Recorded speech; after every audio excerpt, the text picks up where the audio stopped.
We'll guide you through how to make and craft a saddle in Minecraft. If you find this useful, then please consider subscribing and liking the video.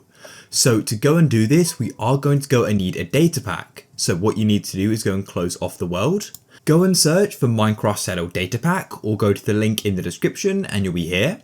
You can then go and click on versions at the top and we can see there's a mod and then the data pack. So in this case, I can use this data pack here. I'll go and click on it and click on download. Open up your file explorer and find it in your downloads. Then all you need to do is come back to Minecraft and you can do this in an existing world. If it already exists, go and click on it and click on edit in the bottom left.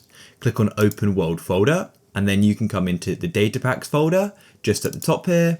Now go to your other file explorer and to your downloads and you can then drag in the data pack. Once you've done that, go and click on save and you can now go and load into the world. What you're going to need is 5 bits of leather, a stick, a piece of iron and a plank. Then all you need to do is first of all make a tripwire hook. To do that you place planks at the bottom, a stick and an iron ingot. This will give you tripwire hooks. Now come back into your crafting table and put 5 bits of leather around the top like so, and in the middle you go and place a tripwire hook and that will make you a saddle. But it's essential that the data pack is installed, but it's that simple.